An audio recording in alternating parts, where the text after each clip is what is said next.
There's not much to do when all I can is thinking about you. Not the good morning, কেমন আছেন? আমার নতুন আর একটা ব্লগে আপনাদের স্বাগত জানাই। আজকে রবিবার আর এখানে মাম্মামের খাওয়াচ্ছিলাম আর কি। আর এটা আমার ব্রেকফাস্ট। আর এই একটা মাছ নিয়েছি, রান্না করব, এটাও দাদুর জন্য হবে আলাদা করে। আর এটা আমাদের মাটনের তরকারি হবে। রবিবার আবার পয়লা বৈশাখ, বাড়িতে বাঙালি বাড়িতে মাটন বা চিকেন হবে না, এটা হতেই পারে না। আর এই যে আলুগুলো ভেজে নিচ্ছি, এখানে মাটনটা সিদ্ধ করেছি আর ওই বাটা মাছগুলো ভাজা হবে। আর কি রান্না করি দেখি, বেশি এই গরমে হাবজি রান্না করব না, নর্মাল রান্না করব। আর এখানে মাটনটা সিদ্ধ করতে দিয়েছি। অনেকে সব কিছু দিয়ে মশলা করে সিদ্ধ করে, আমি বেশিরভাগ হাঁড়িতে করেই করি, কিন্তু এখন অত টাইম নেই আর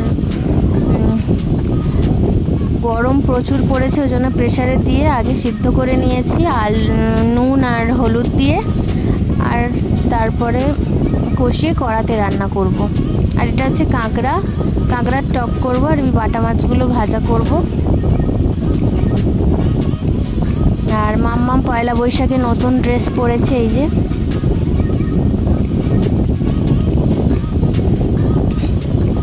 এই মেনুতে ছিল ভাত দুপুরবেলা, আর শাক ভাজা হয়েছিল, আর এখানে বাটা মাছ ভাজা হয়েছিল। দাদু ঠাকুমার খাওয়া হয়ে গেছে, ওই জন্য দুটো। আর মাম্মামের জন্য শুধু মাটন দিয়েই ও ভাত খেয়েছে, আর কিছু খেতে চায় না। মাটন হলে ও আর কিছু খায় না। এখানে মাটন হয়েছিল। আর এই যে ও দাদুর ঝোল করেছিলাম, ওই ঝোলটা একটু রয়ে গেছে। মাছ নেই, মাছটা খাওয়া হয়ে গেছে, ঝোলটা রয়ে গেছে। আর কাঁকড়ার টক, এটাই রান্না করেছিলাম। আর এখন বিকেলবেলা একটুখানি বেরিয়েছিলাম। আমাদের এখানে একটা ছোট্ট মতো KFCর মতো HFC আছে, ওখানটা একটু গিয়েছিলাম। আর বেরিয়েছিলাম বলতে আজকে হালখাতা ছিল, হালখাতায় করতে 2-3 জায়গায় নিমন্ত্রণ ছিল, ওখানে গিয়েছিলাম। আর এখানে মাম্মাম বলছিল চিকেন খাবে, ওই জন্য এখানে 3 জনের 3টে লেগ পিস নিয়ে নিয়েছি। আর তারপরে একটা আইসক্রিম খেয়ে বাড়ি চলে এসেছিলাম। তাই এখানে অনেকটাই লেট হয়ে গিয়েছিল, বাড়ি ফিরতে প্রায় 9টা বেজে গিয়েছিল।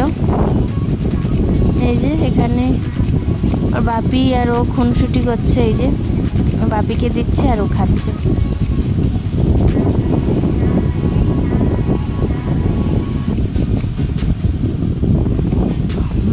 বাবা মেয়ের এই সম্পর্ক চিরন্তন, আমাদেরও ছিল। আমার বাপি যখন ছিল তখন আমরাও ওরকম করতাম।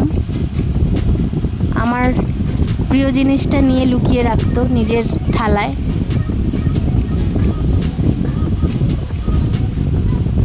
এই যে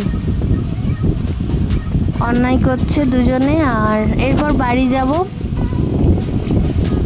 রাস্তায় যেতে যেতে এটা দেখলাম, অনেক দূরে লেজার লাইট হয়েছিল, কি সুন্দর লাগছিল, ওই জন্য তুললাম।